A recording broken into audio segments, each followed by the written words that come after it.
నమస్తే, welcome to speed news దండోరా. భారతీయ శక్తికి, సంస్కృతికి, సాంప్రదాయాలకు దశాబ్దాల క్రితమే ఖ్యాతిని తీసుకువచ్చింది మన చేనేత పరిశ్రమ అని ఆంధ్రప్రదేశ్ ముఖ్యమంత్రి నారా చంద్రబాబు నాయుడు అభివర్ణించారు. పొందూరు ఖద్దరు వస్త్రాలను గాంధీజీ సైతం మెచ్చుకున్నారని కొనియాడారు. తెలుగుదేశం పార్టీకి చేనేత వర్గానికి అవినాభావ సంబంధం ఉందని ఉద్ఘాటించారు. వ్యవసాయం తర్వాత ఎక్కువ మంది ఆధారపడి జీవించే సంస్థ చేనేత అని వ్యాఖ్యానించారు. తాము అధికారంలో ఉన్నా లేకపోయినా చేనేత కార్మికుల కోసం ఎన్నో పోరాటాలు చేశామని నొక్కి చెప్పారు. ఫోన్ ట్యాపింగ్ కేసులో నేడు కేంద్ర హోంశాఖ సహాయ మంత్రి బండి సంజయ్ సిట్ ఎదుట హాజరు కానున్నారు. ఈ కేసుకు సంబంధించి ఆయన పూర్తి స్థాయిలో అధ్యయనం చేస్తూ ఆధారాలను సేకరించే పనిలో ఉన్నారు. దీనితో ఆయన గురువారం హైదరాబాద్ లో కేంద్ర హోంశాఖ ఉన్నతాధికారులతో సమావేశమయ్యారు. ఈ భేటీలో తెలంగాణకు చెందిన మాజీ పోలీసు ఉన్నతాధికారులు, సిట్, కౌంటర్ ఇంటెలిజెన్స్ విభాగాల్లో పనిచేసిన అధికారులతో పాల్గొన్నారు. ఈ సమావేశంలో ఆయన ముఖ్యంగా ఫోన్ ట్యాపింగ్ అంశంపైనే చర్చ జరిపినట్లు సమాచారం. కుండపాత వర్షంతో నగరం చిగురుటాకులో వణికింది. ట్రాఫిక్ అతలాకుతలమైంది. జనజీవనం స్తంభించింది. గురువారం సాయంత్రం నుంచి రాత్రి వరకు వరుణు విరుచుకుపడటంతో ప్రధాన రహదారులు చెరువులను తలపించాయి. లోతట్టు ప్రాంతాలు నీట మునిగాయి. అపార్ట్మెంట్ సెల్లార్లోకి వరద నీరు భారీగా చేరగా ఓపెన్ నాలాలు, డ్రైనేజీలు, మ్యాన్ హోళ్లు పొంగిపొల్లాయి. కార్లు, ద్విచక్ర వాహనాలు వరద నీటిలో మునిగి కొట్టుకుపోయాయి. రోడ్లపై మోకాలు లోతు నీరు చేరటంతో వాహనాలు ఎక్కడికక్కడికే ఆగిపోయాయి. విద్యుత్ సరఫరా నిలిచిపోయింది. చెట్ల కొమ్మలు తీగలపై పడ్డాయి. కాంగ్రెస్ అగ్రనేత రాహుల్ గాంధీ ఇచ్చిన హామీ మేరకు తమ ప్రభుత్వం ఈ ఏడాది ఫిబ్రవరిలో కులగణన చేపట్టిందని తెలంగాణ సీఎం రేవంత్ రెడ్డి తెలిపారు.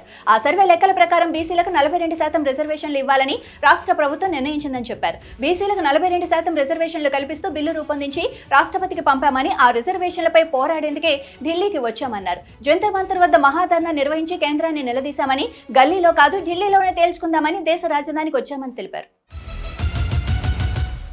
అమెరికా అధ్యక్షుడు డొనాల్డ్ ట్రంప్ భారతదేశంలో వాణిజ్య చర్చలు జరపడానికి నిరాకరించారు. సుంకాల వివాదం తేలేంత వరకు భారతదేశంతో ఎలాంటి వాణిజ్య ఒప్పందం ఉండదని ట్రంప్ స్పష్టం చేశారు. సుంకాల సమస్యను పరిష్కరించే వరకు వాణిజ్య ఒప్పందంపై చర్చలు ఉండవని ఆయన ఓవల్ కార్యాలయంలో మీడియా సమావేశంలో వెల్లడించారు. భారత్పై సుంకాల బాంబులు ప్రయోగిస్తున్న అమెరికా అధ్యక్షుడు ట్రంప్కు గట్టి గుణపాఠం చెప్పేందుకు భారత్ సిద్ధమవుతోంది. ఎలాంటి పరిస్థితులైనా ఎదుర్కోవడానికి సిద్ధంగా ఉన్నామని ప్రధానమంత్రి నరేంద్ర మోడీ ప్రకటించారు.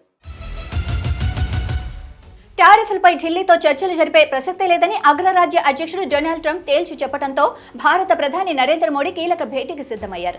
శుక్రవారం మధ్యాహ్నం 1 గంటకు ప్రధాని మోడీ అధ్యక్షతన ఉన్నత స్థాయి కేబినెట్ సమావేశం జరగనుంది. ట్రంప్ టారిఫ్లపై భారత్ ఎలా స్పందించాలన్న విషయంపై ఈ భేటీలో చర్చించే అవకాశాలున్నట్లు సంబంధిత వర్గాలు వెల్లడించాయి. ఈ సమావేశం తర్వాత కేంద్రం నుంచి కీలక ప్రకటన వెలువడే అవకాశం ఉన్నట్లు సమాచారం. కే సముద్రం రైల్వే స్టేషన్లో గురువారం అర్ధరాత్రి భారీ అగ్ని ప్రమాదం చోటు చేసుకుంది. స్టేషన్లో నిలిపివేసిన ఓ రెస్ట్ కోచ్లో అకస్మాత్తుగా మంటలు చెలరేగి ఆ ప్రాంతంలో భయానక పరిస్థితులు నెలకొన్నాయి. ప్రమాదం సంభవించిన సమయంలో కోచ్లో 4 ఉద్యోగులు ఉండగా వారు చాకచక్యంగా స్పందించి వెంటనే కంపార్ట్మెంట్ తలుపులు తెచ్చి బయటకు దూకి ప్రాణాలతో బయటపడ్డారు. ఈ ఘటనలో ఎలాంటి ప్రాణ నష్టం జరగకపోవడంతో అందరూ ఊపిరి పీల్చుకున్నారు. వివేక హత్య కేసులో సాక్షులను బెదిరిస్తున్నారని వైఎస్ వివేక కుమార్తె వైఎస్ సునీత సంచలన వ్యాఖ్యలు చేశారు. తాను కూడా ఒక సాక్షిని అని, తనపైన, తన భర్తపైన మేమే వివేకాను చంపామని కేసులు పెడుతున్నారని ఆవేదన వ్యక్తం చేశారు. కడప ఎస్పీని కలిసిన సునీత వివేక హత్య కేసుపై చర్చించారు. బెదిరింపులకు పాల్పడుతున్న వారిపై యాక్షన్ తీసుకోవాలని పోలీసులను కోరామని తెలిపారు.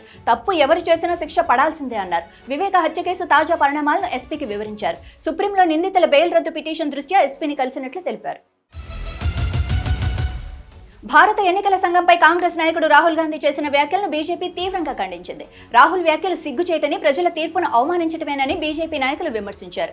ఎన్నికల్లో ప్రజలు కాంగ్రెస్ను తిరస్కరించినందువల్లే రాహుల్లో నిరాశ, అసహనం పెరిగిపోయాయని బీజేపీ ఎంపీ రవిశంకర్ ప్రసాద్ అన్నారు. అందుకే ఆయన ఈసీ లాంటి స్వతంత్ర సంస్థలపై అసంబద్ధ ఆరోపణలు చేస్తున్నారని మండిపడ్డారు.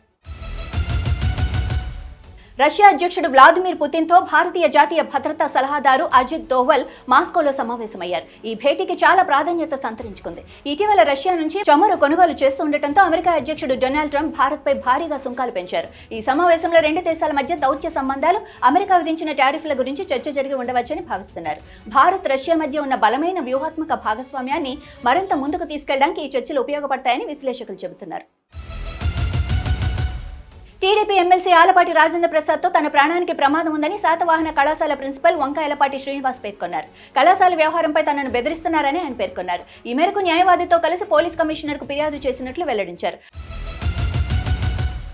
రాష్ట్రంలో కొత్తగా పరిశ్రమల ఏర్పాటుకు సంబంధించి తెచ్చిన పెట్టుబడుల వ్యవహారాల్లో ముఖ్యమంత్రి స్టాలిన్ చెప్పేవన్నీ అసత్యాలేనని అన్నా డీఎంకే ప్రధాన కార్యదర్శి మాజీ ముఖ్యమంత్రి పళనిస్వామి విమర్శించారు. రాష్ట్రాన్ని సమర్థవంతంగా పరిపాలించకుండా ప్రకటనలకే పరిమితమైన డీఎంకే ప్రభుత్వం రాష్ట్ర అభివృద్ధి మెరుగుపరచకుండా ప్రజలను మభ్యపెట్టేలా అసత్యాలు చెబుతోందని ఈపీఎస్ దుయ్యబట్టారు. ప్రజలకు అవసరమైన అభివృద్ధి పథకాల గురించి ఆలోచించకుండా ఫోటోషూట్లు నడిపి కేంద్ర ప్రభుత్వ పథకాలకు స్టిక్కర్లు అంటించి తమవని చెప్పుకోవడంలో సీఎం నుంచి మంత్రుల వరకు అలవాటుగా మారిందని వ్యాఖ్యానించారు.